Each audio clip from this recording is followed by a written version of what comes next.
আয়াত 12 وإذا مس الإنسان الضر دعانا لجنبه أو قاعدا أو قائما فلما كشفنا عنه ضره مر كأن لم يدعونا إلى ضر مسه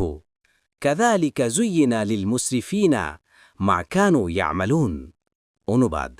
আর মানুষকে যখন দুঃখ দৈন্য স্পর্শ করে তখন সে শুয়ে বসে বা দাঁড়িয়ে আমাদেরকে দেখে থাকে অতঃপর আমরা যখন তার দুঃখ দৈন্য দূর করি তখন সে এমনভাবে চলতে থাকে যেন তাকে দুঃখ দৈন্য স্পর্শ করার পর তার জন্য সে আমাদেরকে ডাকেইনি এভাবে সীমা লঙ্ঘনকারীদের কাজ তাদের কাছে শোভনীয় করে দেয়া হয়েছে তাফসির 1 নং ফুটনোটে বিবরণ এই আয়াতে সাধারণ মানুষের এক রূপ ফুটিয়ে তোলা হয়েছে তা হলো এই যে সাধারণ সুখ স্বাচ্ছন্দ্যের সময় এরা আল্লাহ ও আখেরাতের বিরুদ্ধে যুক্তিতর্কে লিপ্ত হয় অন্যান্যদেরকে আল্লাহর শরীক সাব্যস্ত করে এবং তাদেরই কাছে উদ্দেশ্য সিদ্ধির আশা করে কিন্তু যখন কোনো বিপদে পড়ে তখন এরা নিজেরাও আল্লাহ ব্যতীত সমস্ত লক্ষ্যস্থলের প্রতি নিরাশ হয়ে গিয়ে শুধু আল্লাহকেই ডাকতে আরম্ভ করে শুয়ে বসে বা দাঁড়িয়ে সর্বাবস্থায় তাকেই ডাকতে বাধ্য হয়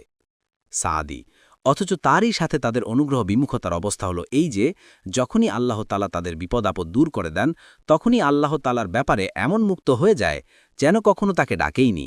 তার কাছে যেন কোনো বাসনাই প্রার্থনা করেনি এই বিষয়টি আল্লাহ তালা কোরআনের অন্যান্য স্থানেও উল্লেখ করেছেন যেমন সূরা আজ-জুমারের 8 আজ-জুমারের 49 আল ইসরায়ের 83 ফুসসিলাতের 51